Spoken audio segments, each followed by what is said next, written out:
Friends, I'm happy to announce that Straight Talk has partnered with Blue Line Roasting Company to bring you delicious coffee to enjoy while you listen to this podcast. Blue Line Roasting Company also serves our first responders by giving a portion of all net proceeds to numerous organizations who support them. Order today at bluelineroasting.com. That's bluelineroasting.com. And don't forget, when you join the Straight Shooter VIP Club, you'll receive a free coffee sample and a mug, plus invitations to private podcast events. And I wish him all the success in the world.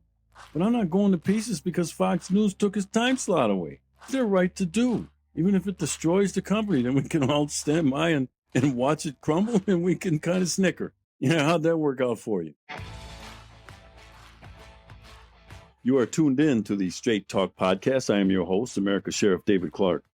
Welcome to the program. So the other day I get a text from my agent. It's a request from USA Today. I'm going to read you what the text says. USA Today interview request. Good morning. My name is Rachel Looker, and I'm a reporter at USA Today covering the 2024 Wisconsin Senate race. I'm starting coverage on the race and would be interested in speaking with Mr. Clark about his potential Senate run. The first story I'm working on this week is focusing on how candidates' stances on abortion could play out in congressional races, especially honing into Wisconsin. I'd also be interested in talking to Mr. Clark about his stance on abortion for this piece. Would it be possible to set up a phone interview this afternoon or tomorrow morning? Thanks much, Rachel. Trap. That's the first thing you have to think about when you get something like this. Trap. As you know, the Democrats have been able to, and they always seem to be able to do this, to turn a defeat into a win or to turn a defeat into an advantage. And I'm talking about the Dobbs decision, the U.S. Supreme Court decision that returned this issue back to the states. And you would think that by now, the GOP, Republicans, conservatives, some conservatives would understand that this is the topic du jour, not only going into 2024, but it happened in the midterms, and it's happened in some state races. It happened here in Wisconsin in a state Supreme Court race where the conservative candidate got walloped over one issue. His opponent, a liberal activist judge, made abortion the center point of the election. And she beat him by about 250,000 votes. It wasn't even close. And once again, I sat up there and watched how a Republican or conservative candidate steps in it. Every time now this issue of abortion comes up, the Democrats think they're onto something here. And maybe they are. And it's because the GOP has not figured out, and candidates, how to navigate this trap on the issue of abortion. And where they always step in it is around one piece of it. As you know, abortion is a very complex issue. There are many facets to it. And I would like to think that some strategists at the RNC or the GOP would have sat down and crafted a framework with which candidates could successfully navigate this gotcha question. And it's always around, do you believe in abortion in cases of rape or incest? That's the only question they want to know about, they meaning the media.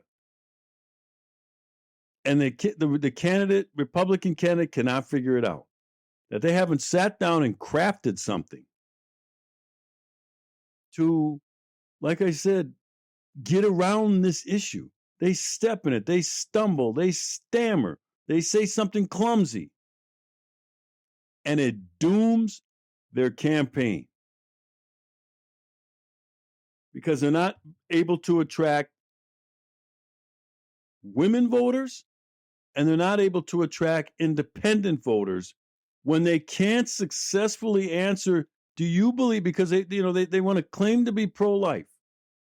And I'm pro-life. And I've talked about this before, publicly in tweets and social media, on how to get around this trap on the issue of abortion in the case of rape or incest, because the media doesn't ask any other question. They don't ask about partial birth abortion. They don't ask Democrat candidates about partial birth abortion. They don't ask them about post-birth abortion, late-term abortion. They only want to know about in cases of rape or incest. So I get this request from this USA Today reporter, Rachel. And so I told my agent, I said, I'll craft something here and we'll get him a response. Because the first thing you can't do in this situation, you can't do an in-person or by telephone interview on this. They won't let you answer the question. And they'll keep jumping around, trying to confuse you, trying to further allow you to dig your own hole. So strategically, the first thing you have to think about in these situations is you have to think strategically. So I thought I'll craft a response, and then that way I get to say what I want to say based on her question. She says, Mr. Clark, what's your position on abortion? Yeah, I can answer that. She knows darn well I'm pro-life. This is a setup. So I sat down in a very short period of time. First of all, you could do some research. My gosh, these are people running for senator, Congress. These are people running for governor.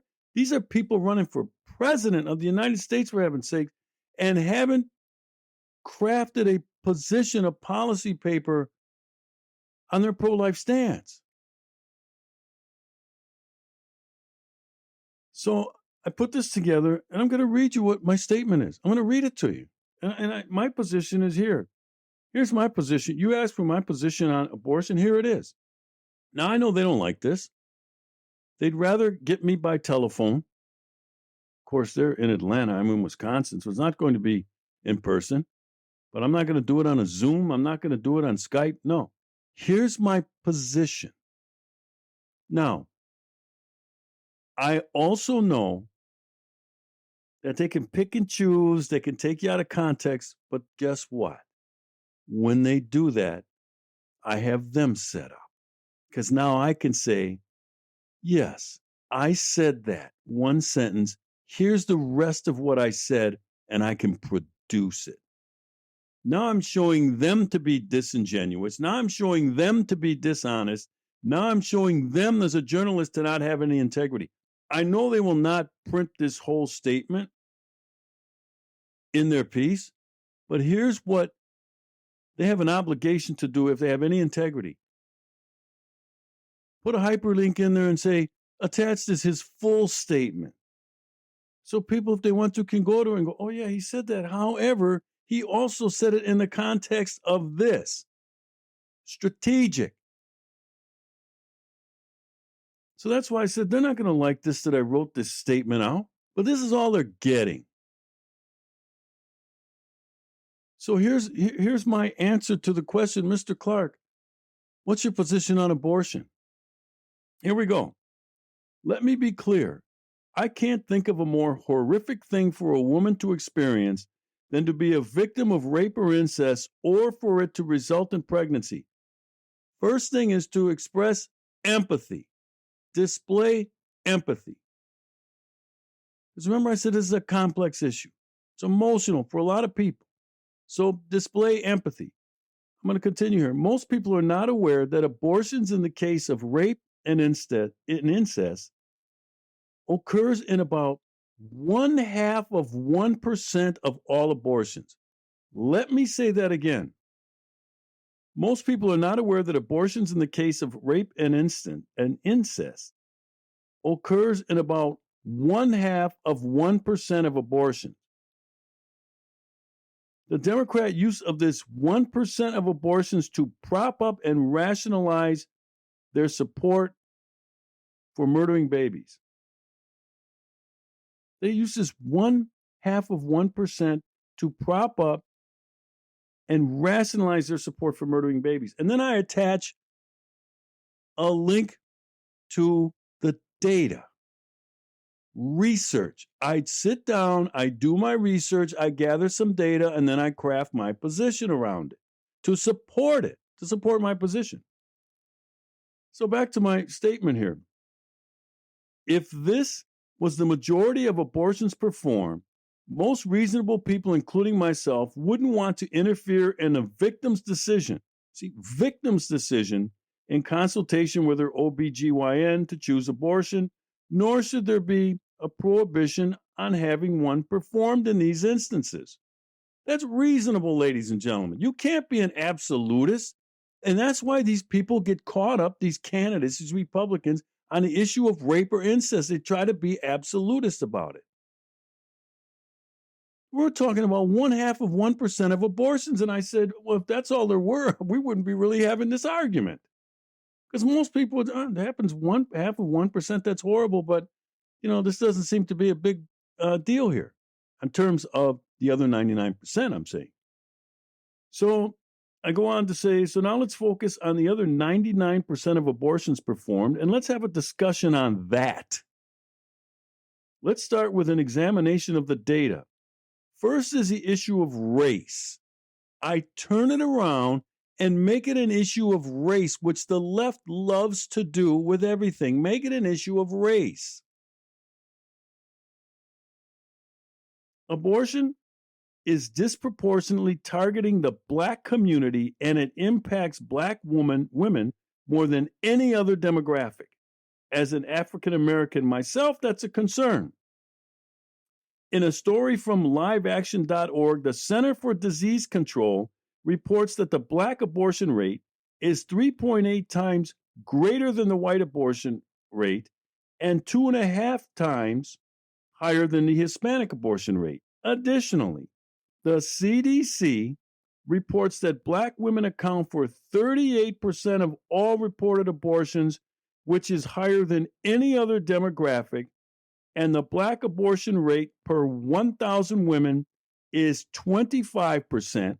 The Hispanic abortion rate per 1,000 is 11.7%, and the white abortion rate per 1,000 is 6.6%. With this staggering data, a case can be made that the abortion industry is a predatory industry that targets Black people. This has got, what I just wrote here has got to piss them off. Because they have to be saying to themselves, damn it, this guy knows this trap. This guy knows this trick and how it's played. So I go on here. It is estimated that between 2010 and 2016, over 1.7 million Black babies lost their lives due to abortion. I don't think using the word genocide is over-the-top rhetoric. Keep in mind that Blacks make up just 13% of the U.S. population. We always hear about the disparate impact that something has on Black people, but not on the issue of abortion. Why do you think that is? See, I'm going to make people think. Now, on the morality issue of abortion, see, it's not just about statistics, although that's important to bolster my position. This Planned Parenthood and this abortion industry is a predatory industry, and it targets Black people, Black women. So now on the morality issue of abortion, I rarely see a Democrat politician or candidate for office be asked about the horror of late-term abortion or post-birth abortion, both of which are proposed in states with laws protecting abortions without limitations. They are never asked a gotcha question about those gruesome procedures like late-term abortion and why they should not be outlawed. See, I turn it around on them. Well, okay, let's have this discussion. Here's mine. How about asking them this? They never get asked about former OBGYN abortion doctor Kermit Gosnell, who is serving life in prison after being convicted of murdering babies born alive with scissors during late-term abortions. In one instance, it came out during his trial that a baby let out a soft whimper before Gosnell snipped its neck. Ladies and gentlemen, that is beyond disgusting. But do you see how I frame this now? Let's have this conversation and stop talking about that 1 point or that 0.5% of abortions that occur as a result of rape or incest. I'm talking about the 99%, and you got to make it ugly. You have to make it emotional. You have to talk about this, but I bet many conservative Republican candidates, they don't want to go down this hole. They don't want to go down this road. Well, that's a little uncomfortable. Yeah, make it uncomfortable. Like they make you uncomfortable talking about abortion in the case of rape or incest. Make it ugly. Make it emotional. Back to my response here. Others were still babies. Others were still moving and breathing before being murdered. This is what late-term abortion is. The media never asks Democrat candidates about whether after they see this, they still support late-term abortions like they do for Republican candidates about, do you support no abortion in cases of rape or incest? See, they don't ask, and I pointed out. So it says, ask them to comment on Gosnell like the media likes to ask Republican candidates about cases of rape or incest. And I close with this. The problem for Republican politicians and candidates for office is that they haven't framed the issue properly. They run from it.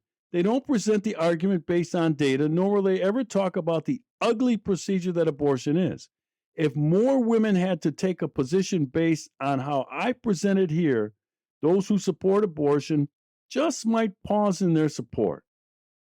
Those who still support unfettered abortion after hearing this have no heart and no compassion. I will never win their vote. Does that make sense? I just framed a response on the abortion issue post-Dobbs.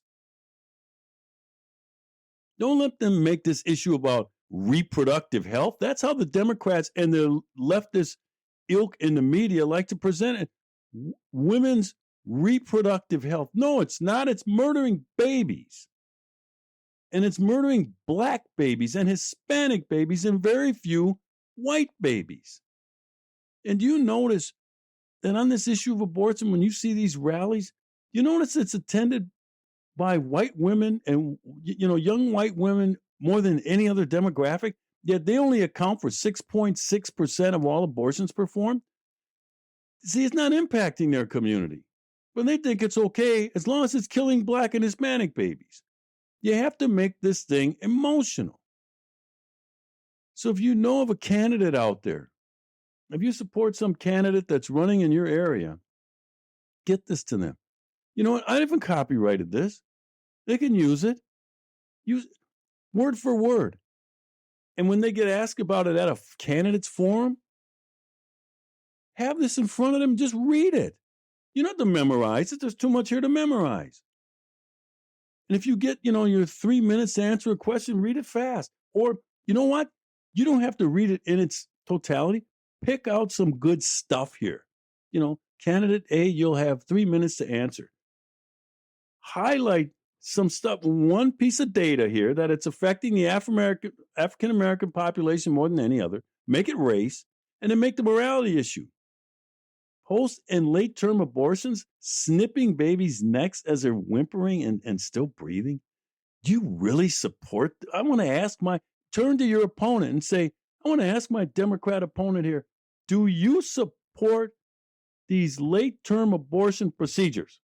Do you support no abortion for rape or incest? Turn it right on them. I don't understand why these Republican candidates haven't figured out how to answer this gotcha question. I know darn well that Rachel at the USA Today is going to read this. Pardon my language, ladies and gentlemen. And she's going to say, shit.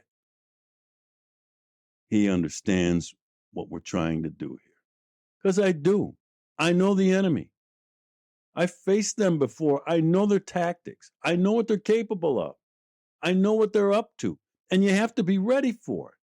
Sometimes you have to think fast on your feet. But this isn't that difficult. Turn it on them. Let them answer why late-term abortions and bring up God's knell, because that personalizes it, that puts a face on it. He was actually doing this. He was an OBGYN actually doing this. And then look at stare right at your opponent in the forum. Stare right at him as you're talking. Do you support this? Did you hear what I just said? And watch them squirm.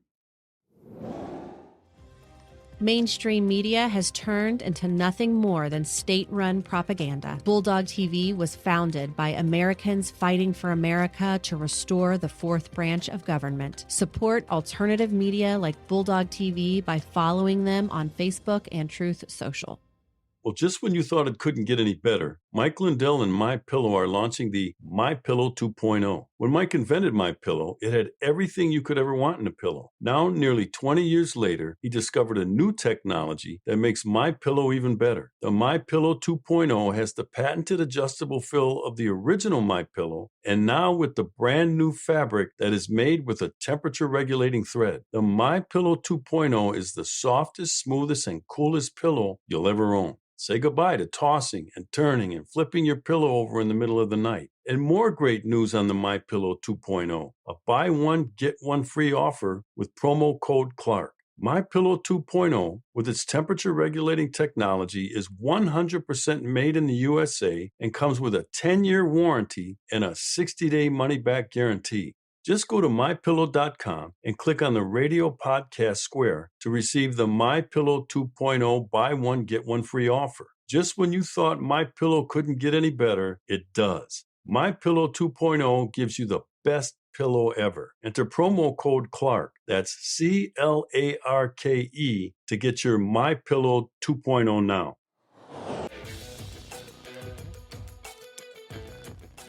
Let's go on to the next thing I want to talk about here. Come across a story. Washington Times. U.S. still largest donor to Afghans despite the Taliban takeover. The U.S. government remains the biggest donor to Afghanistan, even in the wake of the Taliban's takeover, according to an Inspector General's report released late Tuesday.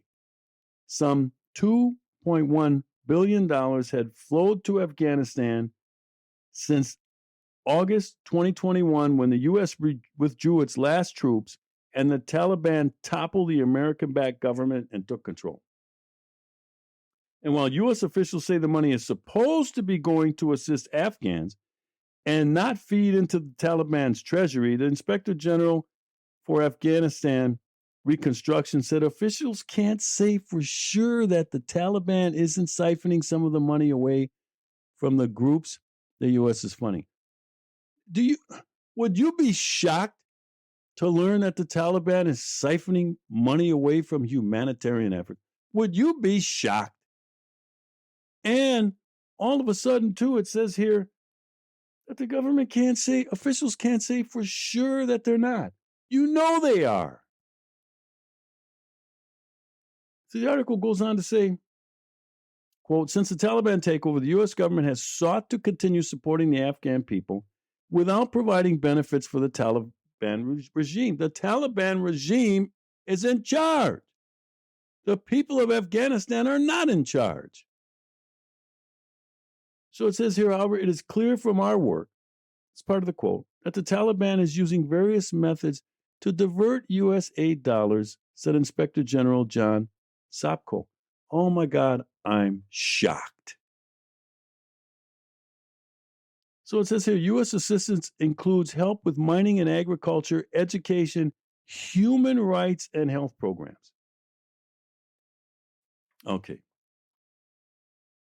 Now I want to peel a few of the layers back on this.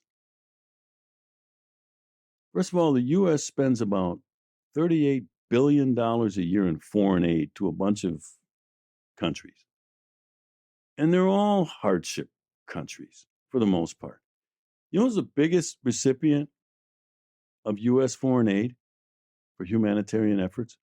Some of it's military for some of these regions of the world, but for most it's not.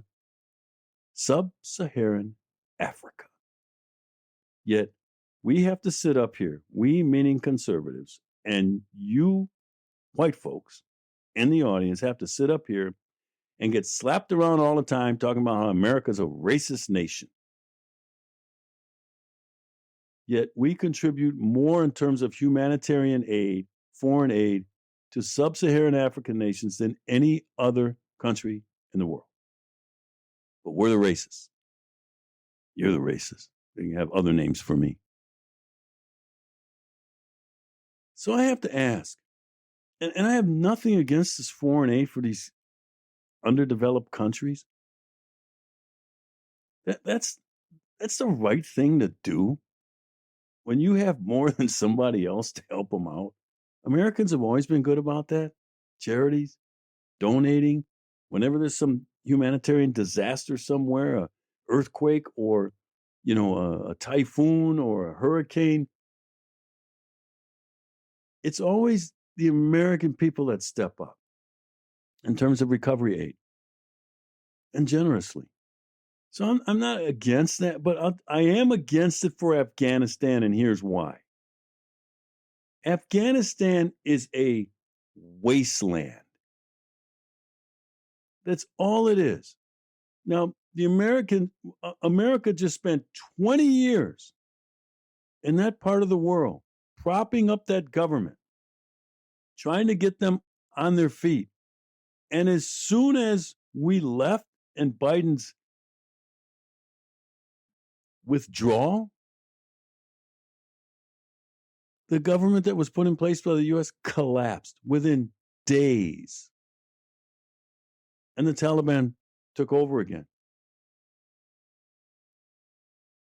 13 Marines killed in a terror attack trying to evacuate people out of Afghanistan. And we're going to turn around and continue to give the Taliban, that's now back in charge, foreign aid? You know what should happen to Afghanistan?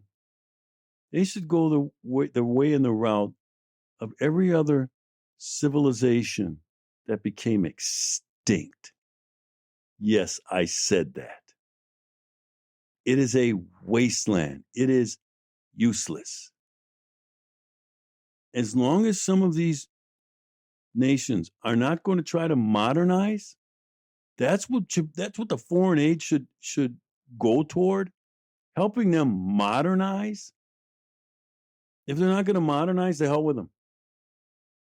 It should be cut off completely. Let somebody else put up the foreign aid to help these underdeveloped nations. Afghanistan is in the Stone Ages still. Why would you want to help them? They killed 13 of our Marines as we're trying to leave, for heaven's sakes. The Taliban government, they still treat women like crap. There's schools. They still indoctrinate these kids to hate Jews and to hate America. This radical Islam. And we're trying to help? I don't know. Somebody's got to explain this to me. And this stuff goes on. This is one of those things, these topics, foreign aid. It's not real sexy, right? It's not real sexy. $38 billion. You wonder why we have a $31 trillion debt?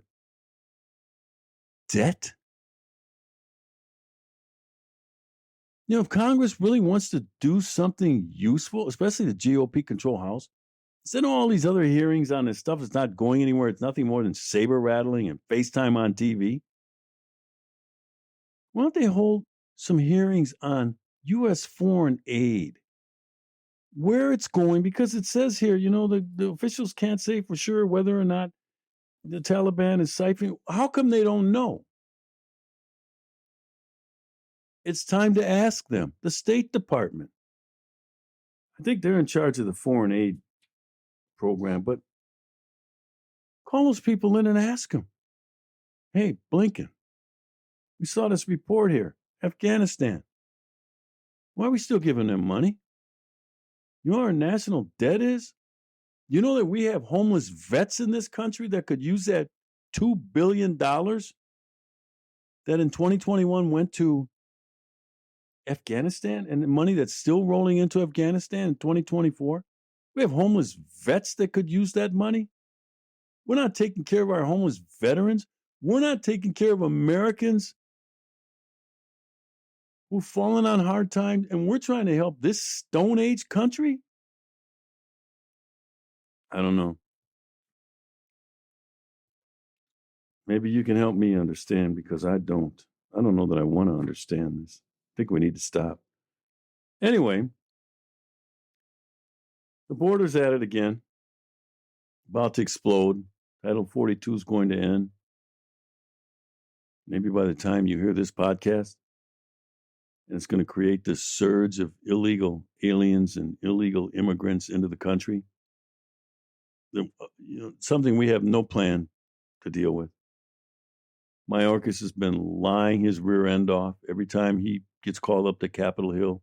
He's asked, is the border secure? Oh, yes, it's secure. How are things going? Oh, they're going great. The Biden policy is working. No, the Biden policy is a disaster.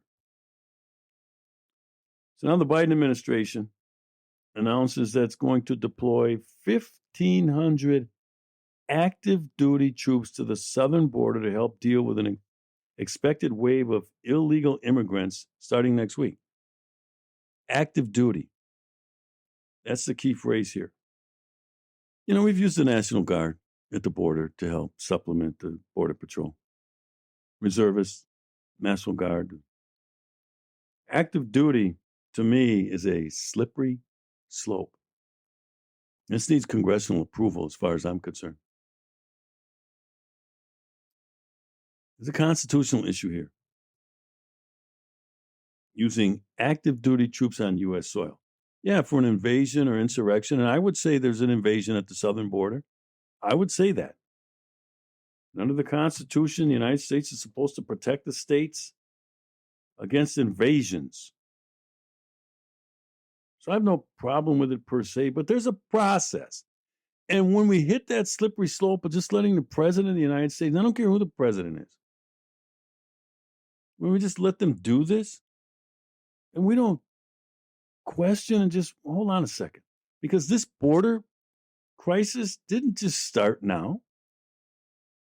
This has been going on ever since Biden became president of the United States. We're over 2 years into his administration. But now, all of a sudden, it's a crisis. It's been a crisis.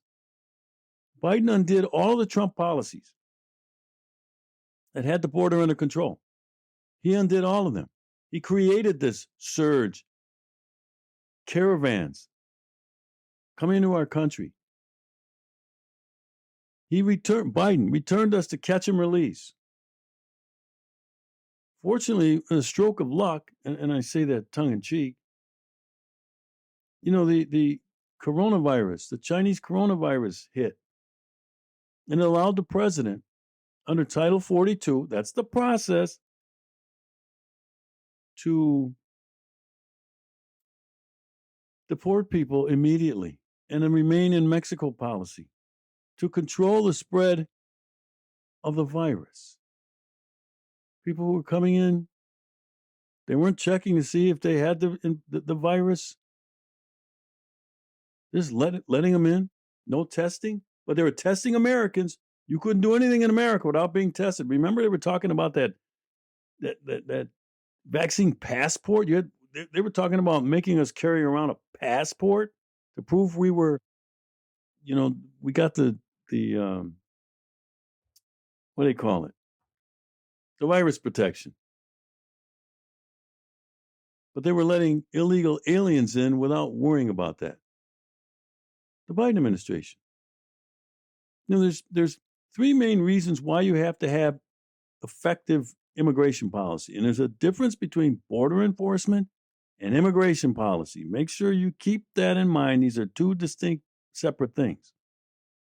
The first reason why you have to have effective border enforcement or an immigration policy, in this case, a border enforcement, we're a sovereign nation. We have borders. And we have to protect those borders. We're mainly talking about, in case the United States, on our southern in our northern border, but mainly on our southern border, southwest portion of the country. The first reason is you have domestic security and national security issues. We could get attacked. Happened on 9/11. We didn't have effective border control. And the hijackers got in, and they were moving throughout the United States. And it was known by the FBI, the State Department, and others that these identified people, specifically identified people, were coming in and out of the United States, flying in on commercial airlines freely. So the first reason, you have domestic and national security issues. The second reason you have to have effective immigration and border control is to prevent the spread of infectious diseases. That's what Title 42 is. It was never meant to be a border enforcement per se policy. It was to deal with the spread of infectious diseases. So when Trump went to that, and he should have gone to that, it was at the height of the pandemic, he was fortunately able to use it to control the influx of illegal aliens into the country, but it was never meant to be a border enforcement policy when the law was created. Now, we could change that, but you can't have that forever. Again, I'm a process guy, policy guy, constitutional guy. So eventually that thing was going to come to an end. Do I think they should keep it? Yeah, probably. But it's allowing Congress off the hook for passing effective immigration and border control. As long as you allow these things like Title 42, then the Congress doesn't have to do their job, and they're both at fault. Both of them. You know, this thing has become, the border has become politicized. Unfortunately, and both parties are at it. So this issue, and it really centers around the Posse Comitatus Act. I can find that here. I'll read from it. Here it is. The Posse Comitatus Act and related matters. The use of the military to execute civilian law. The Constitution permits Congress to authorize the use of the militia to execute the laws of the Union, suppress insurrections, and repel invasions. And it guarantees the state's protection against invasion or usurpation of their Republican form of government and upon the request of the state legislatures against domestic violence. That would be the National Guard. So there's a process here. This makes it constitutional. All right, if we're going to use the U.S. military to enforce civilian law, you have to have Congress's approval. Biden didn't get any approval from Congress. And I don't hear many people making a big stink. I guess I'm talking about the GOP members of Congress that hold on 1 second here. You didn't request approval for this. So they try to get around it because there is some an element here where the president can do this.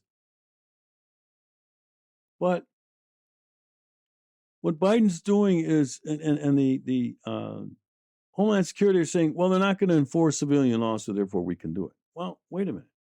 Define civilian law. Federal law is civilian law as well. So it says here, these constitutional provisions are reflected in the Insurrections Act, which have been invoked numerous times before and after passage of the Posse Comitatus Act, 18 U.S.C. Section 1385 in 1878. Congress has also enacted a number of statutes that authorize the use of land and naval forces to execute their objectives. So there is there is precedent for this. George W. Bush did it. Donald Trump did it. Sent National Guard troops, not active duty military. So when you look at this,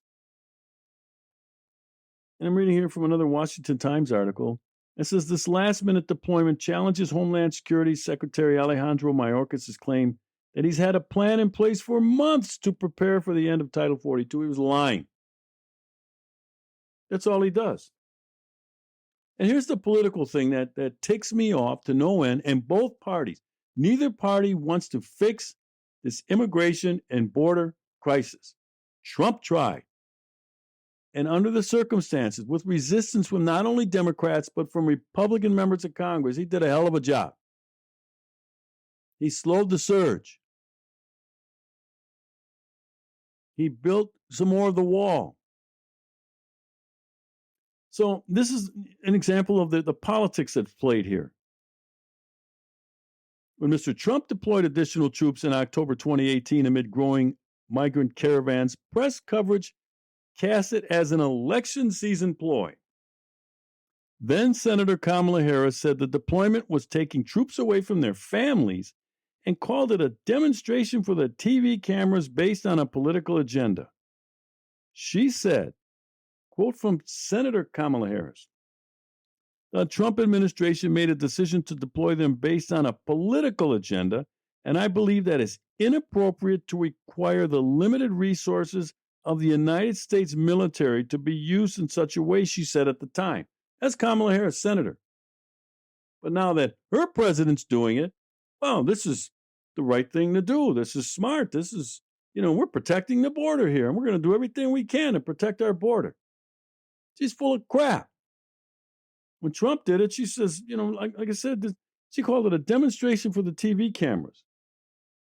So now that the Democrats are in charge, the Republicans, they're at it too. Okay, their hands are not clean when it comes to this. Let me give an example. Chad Wolf, former Department of Homeland Security Secretary, he said, Biden's deployment won't achieve as much as prior ones because the current administration's attitude toward the border is backwards. He says this largely means a faster catch and relief program. Okay, he's not wrong there. But they had their chance. And I don't mean when I say they, the Republicans had their chance. When it comes to this, they could have acted on it. Trump gave them the 4-point plan. You think they did anything about it? No. They fought Trump on it. So then here's a Republican congressman. This goes to that. Both parties are wrong here. They're using this for a political edge. Both parties are doing it. Neither party wants to fix the border or immigration or come up with effective immigration policy. So Wolf says here, no, I'm sorry, this is the Inspector General. Since Taliban takeover, no, that's the Taliban. Wolf says that Biden's thing won't have much of an impact. And it probably won't. But at the same time, this thing's not going to get fixed. These 1,500 troops, this isn't going to help. Let's be honest. Again, and I say that often when I'm doing this podcast, it's called Straight Talk for a reason. There's a Republican congressman who made a statement regarding his 1,500 active duty troops, and he basically blasted it. And I'm thinking, wait a minute. This is Congress's purview. The Congress shall form rules on naturalization and immigration by the Constitution. The Congress. Do something then. Don't criticize what Biden's doing. Do something about it. Come up with something.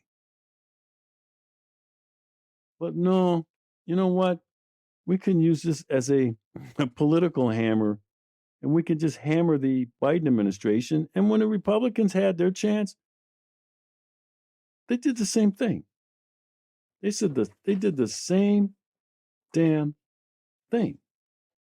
So then here's some more of what Wolf said, who was, like I said, the secretary under Trump for DHS.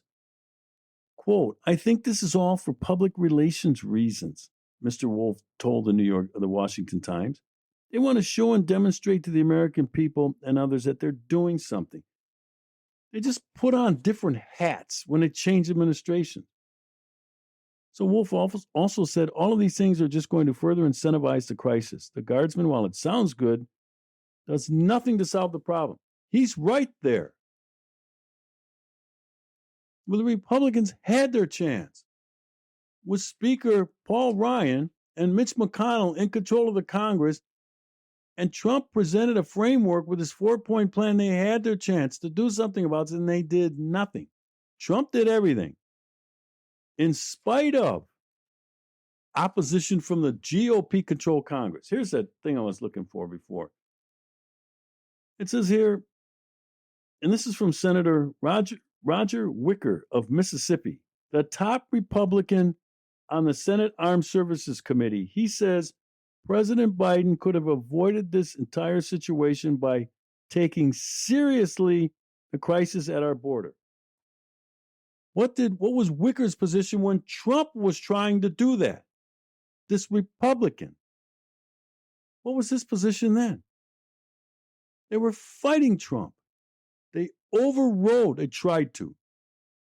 His declaring a national crisis at our southern border so that he had to do that so he could divert funds from other areas of the Defense Department, because Paul Ryan, the Republicans, and Mitch McConnell and the Republicans in the Senate would not give Trump funding to complete the border wall. Maybe if we had the border wall completed, we wouldn't have to do it this way. The politics of our southern border. Thanks for tuning in.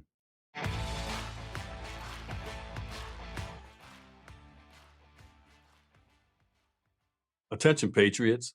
Looking for a great book? Let me recommend The Greatest Story Ever Told. The We the People Bible is available for the first time in history. This Bible is for those who believe it is time to give America back to God. Faith is being targeted, and our country's founding beliefs are being targeted. The We the People Bible is restoring what there is an attempt to remove: the preservation of faith and the preservation of America.